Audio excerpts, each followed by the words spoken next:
Chapter 2, Wolf Hollow, page 13.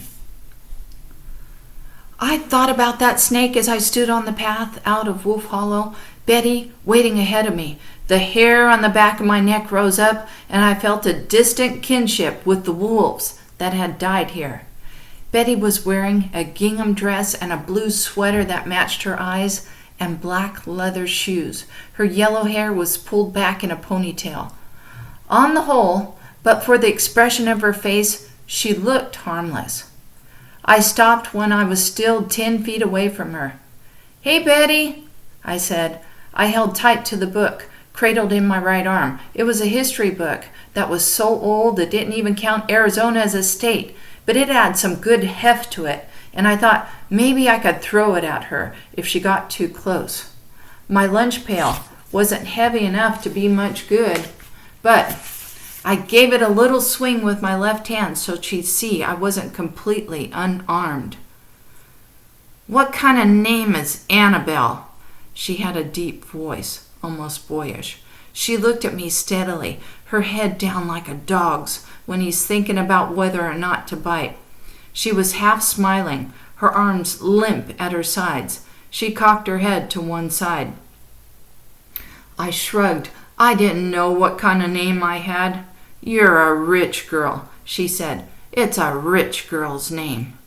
I looked behind me to see if there was someone else on the path. Someone rich? "You think I'm rich?"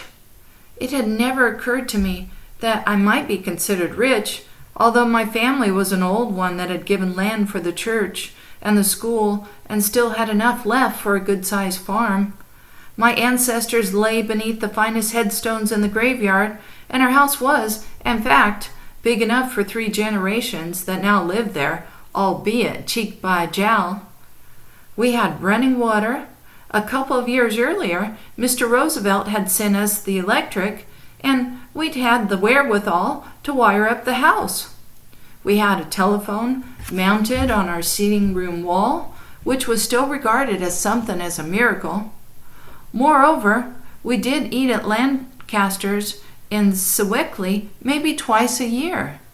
But most amazingly of all was the indoor privy, which my parents had recently installed, now that my grandparents were old enough to deserve it.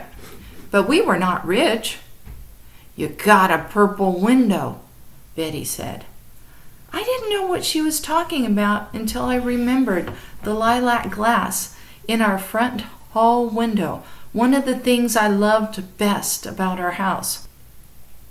That and the gables and the slate roof that looked like silver feathers, the big fireplaces in every room, and the doors and the windows tall as doors. "My grandma told me about your purple window," Betty said. "I never heard of a purple window before, 'cept in a church or a kingdom. Nobody has a purple window unless they's rich." I didn't know what to say, so I didn't say anything. Betty picked up a stick from along the path. It was dead wood, but I could tell from how she held it that it was still heavy. "Tomorrow, you bring me something, or I'm going to beat you with this stick." She said it so calmly that I thought she was joking. But when she took a step toward me, I went hot and felt my heart thumping. "Like what?" I said. I imagined myself lugging the purple window through the woods. "Like whatever you have." I didn't have much. Just my piggy bank and the coins in it and my silver dollar and my books. A beaver muff my grandfather had once made for my grandmother, which he had given to me when it got ratty. A lace collar that I snapped onto my church dresses, a pair of white cotton gloves that were too small for me, and a sweater frog that I had borrowed from my Aunt Lily that she had not asked about since. I cataloged these assets quickly in my head, but I was not convinced that I would give Betty anything until she said, "I'll wait for your brothers if you don't come." They were tough little boys, but my brothers, but they were smaller than I was, and they were mine to look after. I didn't say anything as Betty leaned the stick against a tree and continued up the path away from me. "And don't tell nobody about it, or I'll use a rock on the little one." James. She meant James, the little one. I waited until she was out of sight, and then I got my breath back, and I thought about what it would feel like to be hit with a stick. A year earlier, Henry had thrown a toadstool the size of a dinner plate at me, and I'd stepped back out of the way and tripped over a dog and broken my arm. I burned myself a couple times, stepped on a hoe blade that snapped the handle back into my forehead, sprained my ankle in a groundhog hole. Nothing much else had done me bodily harm in my 11 years on earth. But I'd been hurt enough to know that a whack with a branch wouldn't kill me. Still, as I passed it, I heaved the particular stick she had chosen as far as I could into the woods. There were plenty of other sticks around, but I felt a little better as I cast this one beyond her reach. I decided, as I plodded slowly up the path, that Betty wouldn't go after Henry or James until she tried me. So I'd wait to see if she was a barker or a biter before telling my parents anything that might make Betty a whole lot angrier than she already was. But I confessed to myself that I was afraid in a way I hadn't known before. I hadn't felt very much true fear in my life except about the war, that it might still be raging when my brothers grew old enough to fight the Nazis, even though farm boys were often spared, even though by that time someone would surely have won. And I was afraid of that too. Who would win? Who would lose? We girls in the 4-H club had made a flag to hang in the church, adding a blue star every time someone from the township went off to fight. When one of them died, we changed the blue star to a gold one. Just 2 so far. But I had been to their funerals, and I knew that there was no just about it. I sometimes sat with the grown-ups and listened to the radio in the evenings after the supper dishes were done. Nobody said anything when the news came on. Mother listened with her head bowed, her hands nestled and still in her mending. The talk was of concentration camps, which I thought at first meant where people went to think hard thoughts.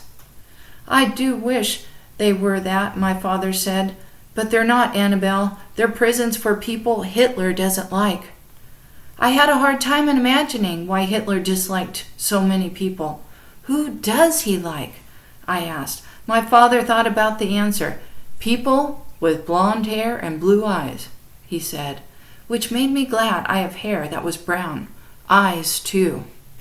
We listened to the news of bombs and submarines, smiled at the announcements that the Allies were close to retaking Italy, worried about everything else.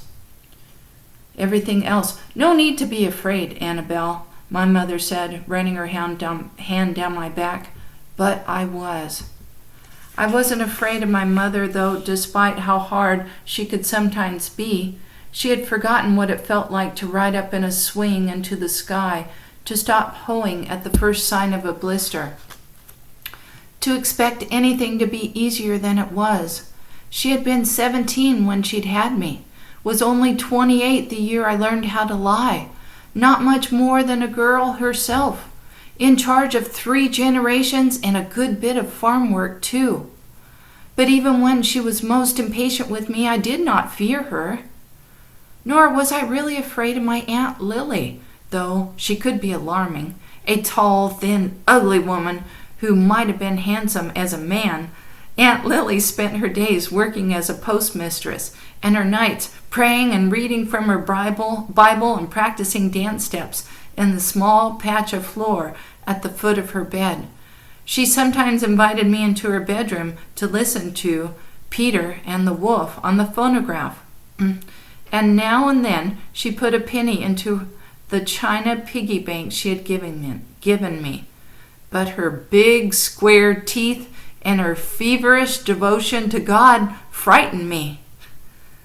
And there were times when I was afraid of my grandmother's ailing heart, that forced her to go up the stairs backward, sitting down. How weak and gray she became sometimes, no longer the strong and able woman she'd once been. When we could, she and I sat on the front porch swing playing I Spy, remarking on the butterflies in the front garden, hoping for a pheasant to come hopping out of the woods to poach the seed that she had scattered for the songbirds. She loved those birds, loved them, even the drab little ones, especially the drab little ones. There was nothing about my grandmother that frightened me, except the thought that she'd be gone soon. But I shared that fear with everyone in the house. Betty was mine to fear, and I decided that she was mine to disarm, if I could, on my own. But for now, I was simply happy that she was gone, and I followed so slowly that Betty was nowhere to be seen by the time I cleared the trees and made my way onto the field that was empty, but for her footprints, which were deep and sharp and suggested that she was more freighted than she could possibly be.